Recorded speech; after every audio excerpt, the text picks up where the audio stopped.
Alright, what's up guys, Dan Watson, learningcameras.com. Bunch of new stuff came in this week, and so I wanted to kind of show you some of the stuff I've gotten. I finally got my Sony A6500, so this is something that we're going to see a lot of stuff coming up. I plan on using this primarily as my gimbal camera, and so I've got the 16 to 70 millimeter f4 lens. That'll be kind of a primary lens on that one as well. The only thing I do not like about that is that every time I zoom in and out, it changes the amount of weight shift because the lens extends. So I might look at another option for a good zoom lens for that one, but I also want to use it with this 35 millimeter f1.8 OSS. So I'm going to go ahead and open this one up. This lens is one that I'm looking forward to using because guess what? It has optical image stabilization built into the lens as well as built into the camera. So this seemed like a good option. It gets me at about 50 millimeters, which is a great spot to be in. And on a gimbal with OSS on this and the optical image stabilization from that, I think this will be a good bet. It's a pretty light lens. It's not very heavy at all, so it's going to be a lot of weight on the back end. So stay tuned for that. That'll be working with the Crane gimbal, and so that's going to be the gimbal that I plan on using this with. Now, I've used this camera before. This is a really cool camera, a lot of new features on it as well. No real big improvements to the video quality side of it, but there are some cool things about that. And one is that the image stabilization built into the camera itself. So with that and the lens on a gimbal, I'm hoping that even with this 35 millimeter, I'm gonna have some super stable results for shooting weddings.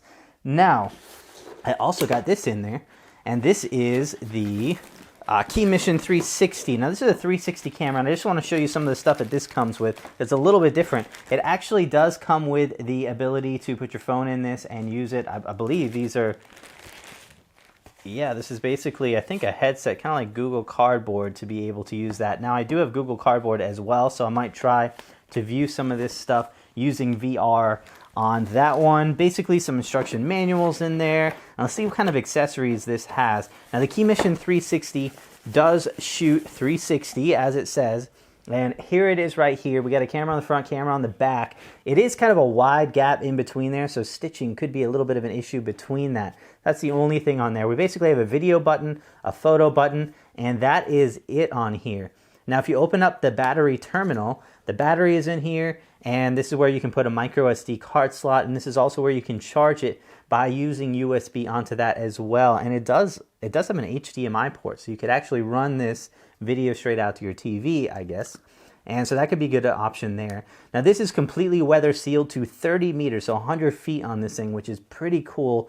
It is dust moisture resistant. You should be able to bang this with no problem, and it should still work. So there are a lot of 360 cameras on there. I'm not sure that this is going to be better quality-wise, but we'll see. But where this is going to be a difference is that this is completely weather sealed. So if you need to be able to take this underwater, things like that, that's where this is going to come in handy.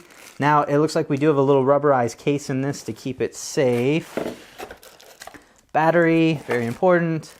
And then these are some additional, it looks like additional lenses on that. And I believe that these ones, I can't remember, but one of them is going to be for taking underwater, and the other one is not. So I can't remember which one is which, but one of these is going to be for underwater. Okay, so it is chargeable by USB, but it looks like it comes with its own USB adapter in case you don't have an Android phone laying around, or a charger for that.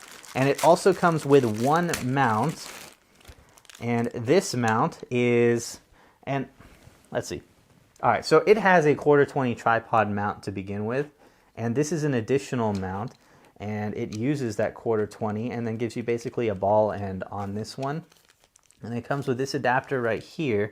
Nikon has a bunch, like selfie stick type things, and then bike mounts, and a couple others. I do have the bike mount as well, so I'm going to try this out with that. So that will be upcoming, and that really is all of that. So, you know, I'm kind of new to 360 cameras. I've had virtual reality stuff, but this is the first time shooting with a 360 camera. I will say I've used this a little bit. Connections are a little iffy. It uses Bluetooth for the primary reason of downloading your images and video, which is a little slow, and then the Wi-Fi just for communicating with the camera, like your remote settings. I don't know why. If you're paired to Wi-Fi, it should just use Wi-Fi all around, but it likes to use the app, which is Bluetooth only. I think it's called, what is it called?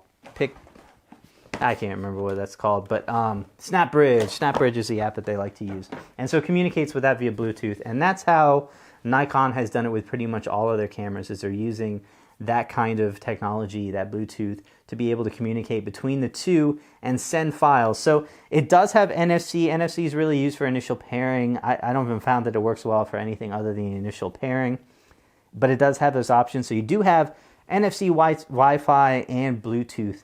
Now the integration between the three of them, a little skeptical on those at the moment. Battery life seems okay, but not great. I need to do some more thorough testing, but overall I've had to recharge this just about any time I've used it for more than an hour, so I need to double check the specs on that one, and that'll be in the full review. So stay tuned for this. I want to see the quality on this one, but the nice thing is if you need something that can go underwater, that can take a little bit of a beating, this seems like the best 360 camera to do that with. So thanks for watching. These are a couple things that we've had coming in.